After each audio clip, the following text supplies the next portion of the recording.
दोस्तों, आज की कहानी है सासू माँ रिश्तों को थोड़ी धूप दिखानी जरूरी होती है।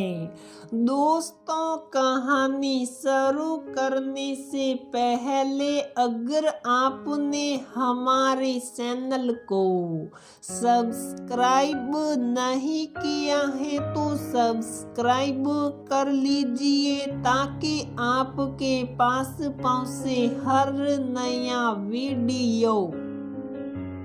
राहुल और नीलम की शादी को 1 साल हुआ था। राधिका जी जितने अरमान से नीलम को बहू बनाकर लाई थी, ना जाने क्यों सास बनते ही उससे ज्यादा कड़वाहट के मन में आ गई थी। पता नहीं ऐसा क्यों होता है कि सास बनते ही औरत दूसरी औरत के प्रति इतनी रुखी और कठोर हो जाती है। सुबह उठते से ही राधिका जी नीलम के कामों में कमी निकालना शुरू कर देती। फिर भी राहुल नीलम को समझाता कि माँ है, उनकी आदत तो बदल नहीं सकते, लेकिन उनके हिसाब से अपने को थोड़ा बदलाव सकते हैं। नीलम भी राहुल का साथ पाकर दोगुने जोश से माँ की बातों को नजर अंदाज करके उनकी सेवा में लग जाती। उसकी अपनी माँ ने भी तो यही सिखाया था कि बड़ों की बातों को बुरा नहीं मानते, लेकिन कहते हैं ना, कभी कभी किसी बात की अति भी दुखदाई होती है। रोज रोज की शिक्षक से दुखी होकर राहुल ने अपना ट्रांसफर दूसरे शहर में करा लिया, जिससे नीलम खुश थी कि अपनी मन मर्जी से रहेगी। तानों भरे दिन और रात नहीं होंगे। राधिका जी ने नीलम के जाने का सुनकर घर में खूब हंगामा किया कि ये तो मेरे बेटे को मुझसे छीन रही है। लेकिन राहुल के फैसले ने उन्हें चुप रहने को मजबूर कर दिया।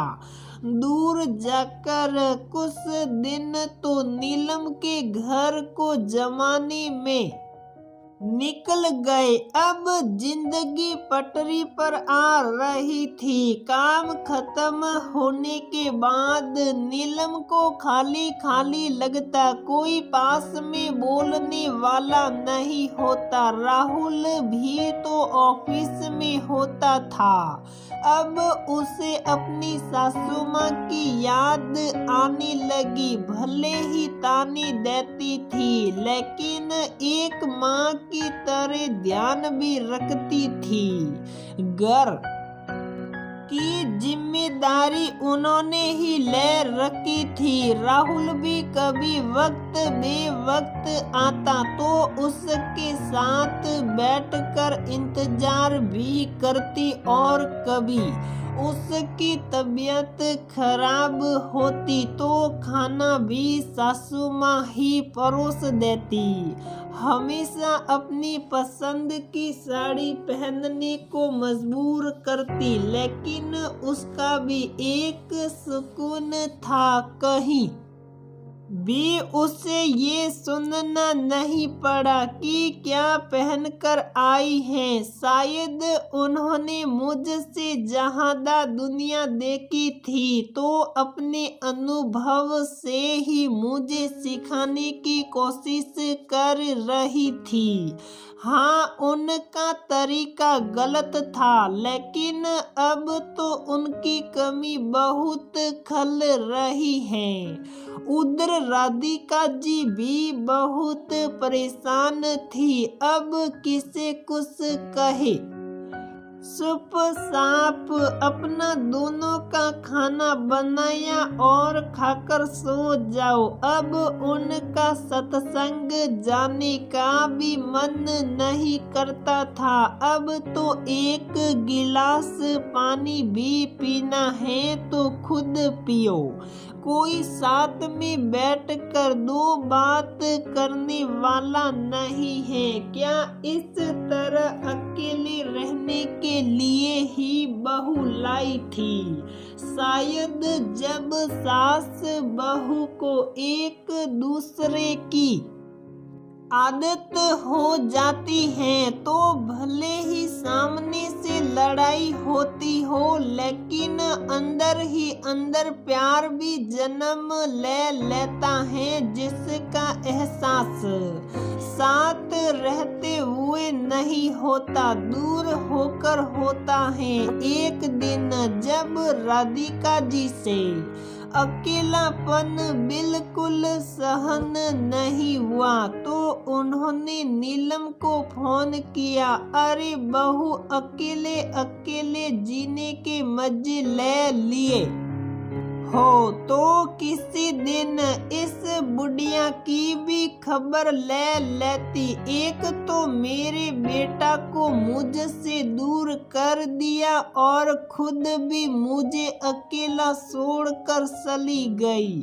क्या मैं दीवारों को कहकर अपने मन की निकालूं? तुझे एक दिन भी नहीं लगा कि बुढ़िया वहाँ अकेली कैसे जी रही होगी?